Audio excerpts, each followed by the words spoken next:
Legends, let's be honest, most people that are buying Pokemon in 2026 are doing the exact same thing they were doing in 2021. And I'm saying this from experience, and I've made mistakes myself. They're chasing hype, they're buying what they saw on TikTok, they're grading everything, and they're saying, bro, just hold it long term. And that mindset worked once, it doesn't work anymore. Here's the reality, Pokemon has matured and the easy money phase is over.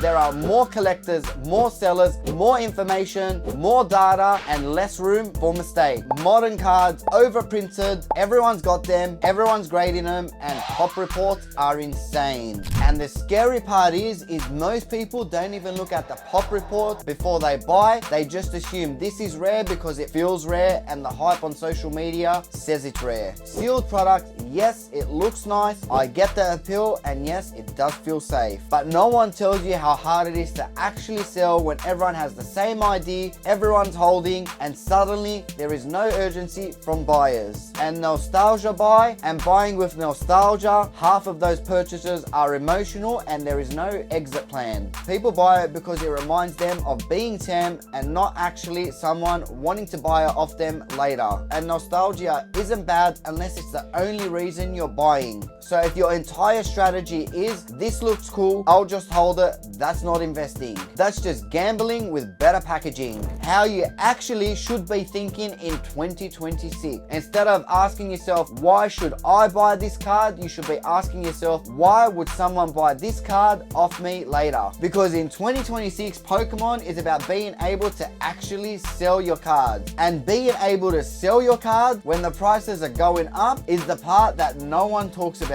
Here's the filter we use. First, how fast can I sell if I need to? Not eventually, I mean realistically. Could I move this in a week, a month, or am I hoping the right buyer appears one day? Second, is the value real or is it manufactured hype? There's a massive difference. Real value holds up under pressure. Fake value collapses as soon as the hype moves on. Third, does condition actually matter? Because if a PSA 10 and a PSA 9 are worth the same price, you're wasting time, money, and risk. And lastly, which is my favorite, who actually wants this card? Collectors or just flippers? Because if the only buyers are people that are trying to make money, that's a red flag. That's when prices become fragile, and this is why boring cards outperform exciting cards long term. Because boring usually means stable, and stable usually survives when the market shifts. Now let's talk about what actually makes sense. In 2026, you're better off buying fewer higher quality pieces than stacking a bunch of mid stuff and hoping.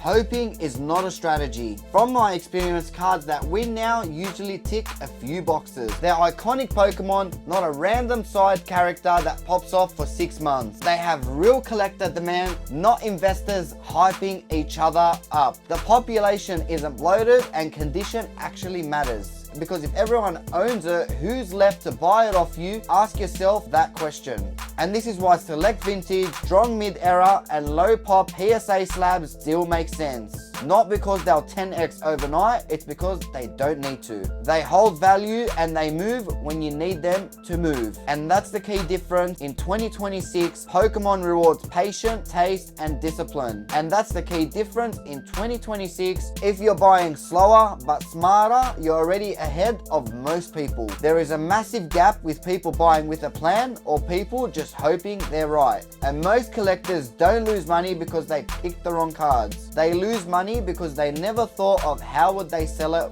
when they purchased it. If you're watching this and thinking, damn, I've already done this, you're not alone. We all have, including myself. The difference in 2026 is simple. Patience beats hype and discipline beats excitement. I'm curious though, what are you buying in Pokemon right now?